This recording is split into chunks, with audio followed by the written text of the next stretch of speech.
And ito yung guys, yung pagbabago sa swerte. So, magbabago yung swerte nyo in a good way, guys. Kasi nakikita naman natin na super blessed talaga kayo. So, may mga pagbabago changes na maaaring maganap sa buhay mo, na maaaring magdala sa'yo ng more luck, more swerte, more good fortune.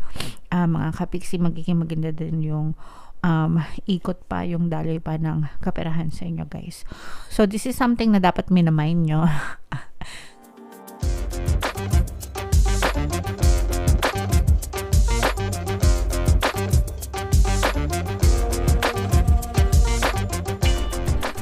Hello guys, hello Aquarius. Welcome back to Pinoy Pixie Tarot. Ang pamagat ng episode natin for tonight is Full Moon Kapalaran para ngayong April to May para sa Aquarius, Sun, Moon, Rising Sign, and Venus. Shuffle ko yung cards guys. Hanapin ko yung energy ng Moon at saka yung energy ng Aquarius. Ito yung energy ng Moon mga kapiksi. Ngayon naman hanapin natin yung energy ng Aquarius. Ito guys. Sa deck na to guys, ang sword suit ay na-represent ng Wands energy. So, kayo ay na-represent ng Queen of Wands, mga kapiksi. Sorry, ang Earth sign ay na-represent ng Wands energy. So, Queen of Wands para sa Aquarius. General reading lang mga kapiksi. Pwede mag-resonate, pwedeng hindi. Combination ng positive and negative energy mga kapiksi. Yung full moon ngayong April guys ay sa April 23, tapos yung next na full moon naman ay sa May 23 guys. So ang reading na to ay para sa period na yan, and ang pamagat ng ating full moon ay tawag dito pink moon. Yeah. Girl na girl lang. Anyway, super positive guys itong energy nyo. Although for some of you, meron kayong negative energy na yung iba, not all, pero yung iba sa inyo guys, parang na-stuck kayo sa isang emotional pain or sa isang malungkot na sitwasyon, malungkot na karamdaman, malungkot na emosyon, no? For some of you guys, parang feeling ko may nagti-trigger ng emotional pain nyo. So, pwedeng pag parang nagtitrigger or parang defensive kayo. Ganon. Parang dinedepensahan nyo yung sarili nyo from emotional pain. Mga kapiksi. In short, parang pag sinabing defensive, palaban, no? Palaban yung iba sa inyo para hindi kayo makaranas ng mga emotional pain. So, it's good para sa tingin ko, okay lang na maging palaban ka, di ba? Para maprotektahan mo yung sarili mo and yung mga mahal mo sa buhay. Pero yung pagiging trigger, mga kapiksi, hindi ko sure.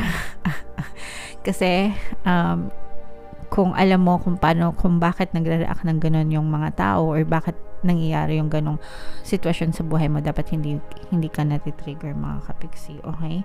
So iwasan yung matrigger sa mga nega sa paligid guys, kasi pag sinabing trigger, yung pumapatol, no? Kapag pumapatol kayo, ganyan, sa mga nega, sa mga walang kwentang tao, kayo lang din naman yung napapahamak, hindi naman sila. So, para sa akin, hindi worth it na matrigger sa mga negative circumstances sa paligid. Alright? On the good side naman, grabe, itong sobrang swerte nyo guys, no? Kung napapansin nyo, unang-una, for some of you, talagang mararamdaman nyo itong mga blessings, pagbabago. Ito yung energy ng blessings guys, pagbabago, swerte sa buhay nyo. Kung mapapansin nyo ito guys, unahin natin to, dinidiligan nyo, diba? Kumbaga itong mga effort nyo, no? Itong mga effort nyo dito sa lupa, sa physical reality nyo mga kapiksi, sinusuklian yan. Kumbaga lahat ng ginagawa nyo dito sa lupa, meron niyang equivalent sa taas mga kapiksi. So, sinusuklian din yung kumbaga, inaalagaan mo, dinidiligan mo. Yung amount of effort na ginagawa mo dito sa lupa, ganun din yung pag-aalaga sa'yo sa taas, guys. Although for some of you, pwedeng hindi kayo agad nakakita ng movement or hindi kayo agad nakakita ng evidence, but it doesn't mean na hindi kayo inaalagaan ng nasa taas, mga kapisi. So, as above, so below, no? So, kaya importante na whatever, kung ano man yung desire mo dito sa lupa, yun yung fino-focus mo, kasi ganun din yung kilos na ginagawa nung nasa taas, mga kapiksi.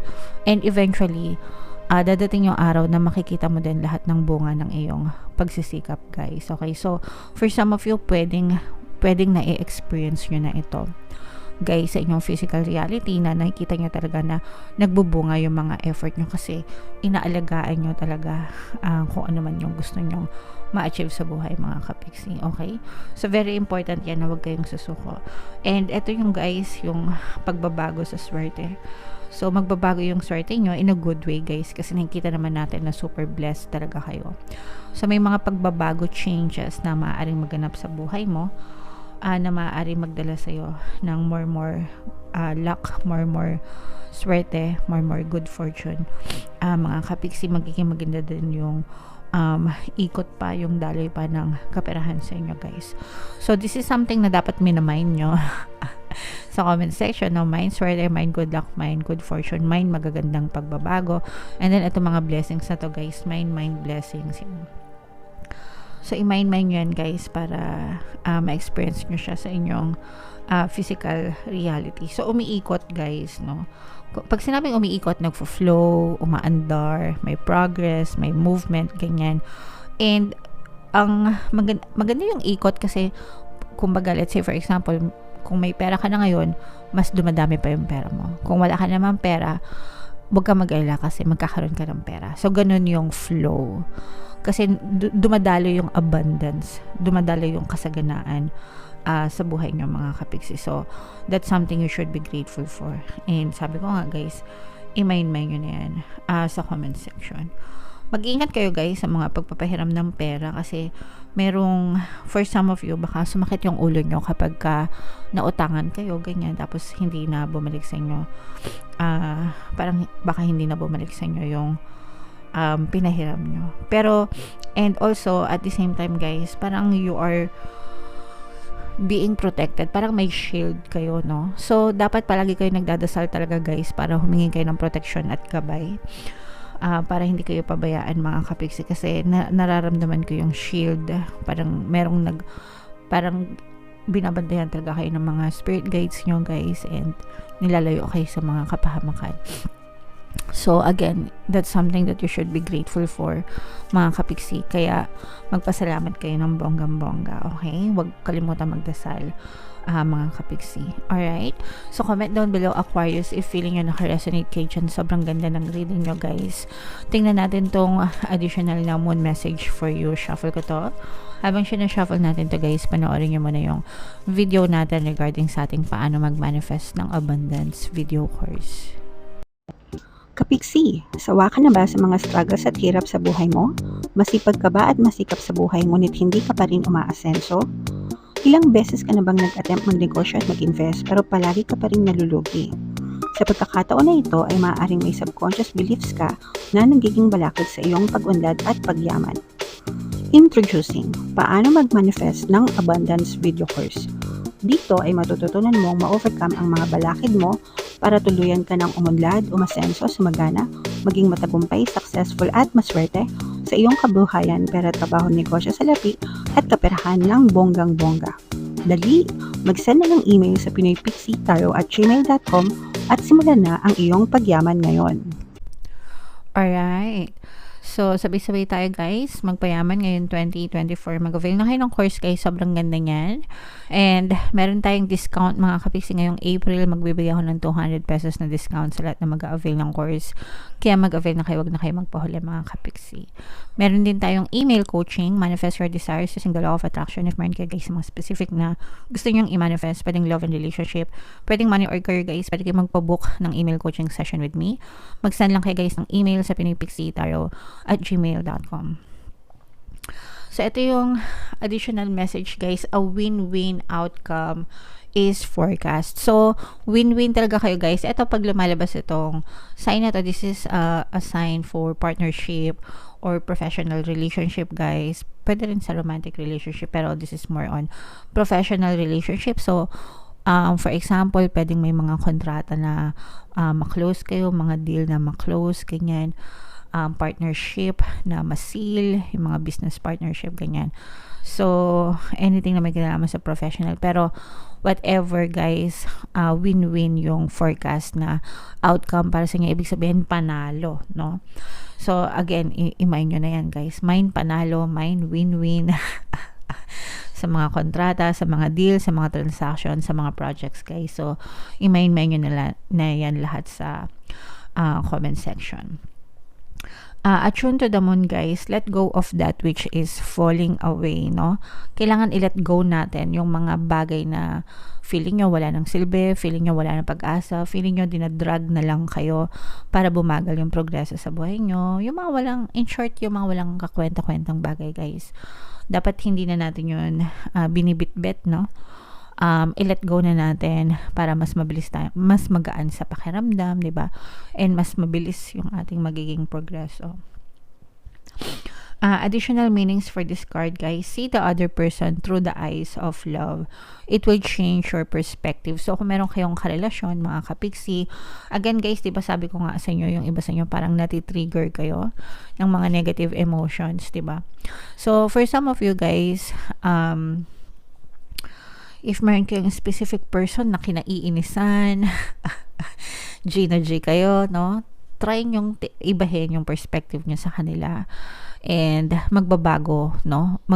Para magbago sila, kailangan baguhin yung tingin nyo sa kanila. So, let's say, for example, anak mo, may anak ka, matigas ulo, nakikita mo na palaging sumasagot, palaging naglalakwat siya, napakatamad, ganyan-ganyan, or ang hirap utusan, puro laro, etc.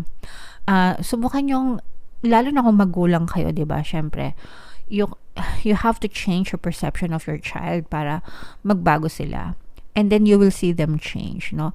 Ako never kong, sa buong buhay ko, kasi meron akong 2 anak mga kapiksi, never kong sinabi na salbay sila, never kong sinabi na sutil, etc. etc. Palagi ko sinasabi, since birth nila, since maliliit sila, ang babait ng anak ko, kaya lumaki silang mabait mga kapiksi. Dapat ganun yung perception nyo sa kanila. Even if, syempre may mga, stages na makukulit, di ba? Matitigas ang ulo, pero never ko yun kiniklaim, no? Palagi ko sinasabi, ang babait ng mga anak ko, swerte ako sa mga anak ko. And true enough, no? Lumaki sila na ganun, mababait, masunurin. So, try nyo din mga kapiksi. Hindi lang para sa mga anak, no? Kahit kaninong tao, kailangan maganda yung perspective nyo sa kanila para ganun din yung makita nyo sa kanila sa physical reality. It's time for you to make a firm decision. Sa iba, guys, kung meron kayong mga kailangan pagdesisyonan, make up your mind, okay? Ikaw pa rin yung magdidesisyon sa buhay mo. Dapat alam mo talaga kung ano yung gusto mo. It's time for you to focus on yourself for a while, mga kapiksi, no? Focus sa inyong sarili, guys. Give yourself some times. Give yourself a break. Have a KitKat. Magbakasyon, ganyan. Kung pwede lang naman mga kapiksi, okay? Look after yourself but avoid vanity. Syempre, alagaan natin yung mga sarili natin. Mga kapiksi, very important yan. And now is a great time for a makeover. Sa mga gusto magpa-makeover, guys, pwede, it's up to you. Kung ayaw nyo naman and komportable kayo sa sarili nyo, wala din naman problema. Ang importante is you feel special for yourself, no? Hindi para sa ibang tao, pero para sa'yo, no? Kailangan ginuguro mo yung sarili mo para masarap sa pakiramdam, di ba? Hindi yung gagawin mo yon para maganda yung tingin sa'yo ng ibang tao. Dapat gagawin mo yon para maganda yung tingin mo and pakiramdam mo para sa sarili mo. Okay? Appreciate yourself and love yourself, mga kapiksi. Alright, so comment down below guys if feeling nyo naka-resonate kayo dyan. Ito yung mga pinapamind ko sa inyo guys ng mga positive energies. I-mind nyo lahat yan sa comment section, huwag nyo kalimutan. And ito yung ating mga pampaswerte subliminal guys. Pakinggan nyo para talaga maging maswerte kayo. And ito naman yung ating success stories ng paano mag-manifest ng abundance video course. Click here to subscribe guys and click here to join our membership program. Thank you for liking, sharing, and subscribing, and see you again next time. I love you all. Have a nice day. Bye-bye.